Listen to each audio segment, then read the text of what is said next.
আসসালামু আলাইকুম এভরিওয়ান, কি অবস্থা সবার? আশা করি সবাই আল্লাহর রহমতে ভালো আছেন। আজকে আমি এসে পড়েছি ক্যাফে শীতল হাওয়া রেস্টুরেন্ট অ্যান্ড পার্টি সেন্টারে। সো চলুন আগে এর পরিবেশটা ঘুরে দেখি। এই জায়গাটি আমার কাছে খুবই সুন্দর লেগেছে, কারণ এটি নদীর পাশেই এই রেস্টুরেন্টটি হয়েছে। আর আমি তো রাত্রেবেলা এসেছি, আস্তে আস্তে রাত্র হয়ে যায়, যে কারণে আপনার এই সন্ধ্যার হয়ে যায়, কিন্তু রাতের বেলা এটি খুব সুন্দর। এটির ভেতরে দোলনা আছে, এই যে দেখতে পাচ্ছেন কিছু মানুষ দোলনা খাচ্ছে। আর এটি হচ্ছে এর ভিতরের পরিবেশটা, এখানেও খুব সুন্দর পরিবেশ।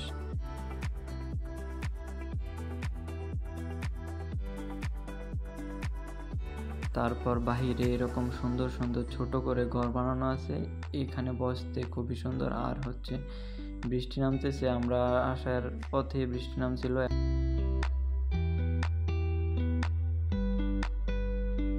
তারপর আমরা এখান থেকে খাবার অর্ডার দেওয়ার জন্য মেনুটি দেখছিলাম। আসলে মেনুটা খুবই বাজে অবস্থা ছিল, ছিঁড়ে গিয়েছিল।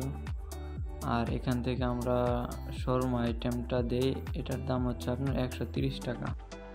কিছুক্ষণের মাঝে শর্মা এসে পড়ে, এটি হচ্ছে আপনার চিকেন শর্মা। তারপর আমরা বিসমিল্লাহ বলে খাওয়া শুরু করলাম।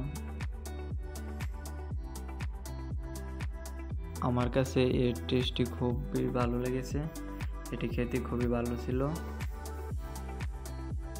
সাথে ছিল আমার বন্ধু শুভ। সো আজকের ভিডিওটি এইটুকুই। আর আপনাদের কাছে এই জায়গাটি কেমন লেগেছে প্লিজ কমেন্ট করে জানাবেন। আর সবাই ভালো থাকবেন। খুদা হাফেজ।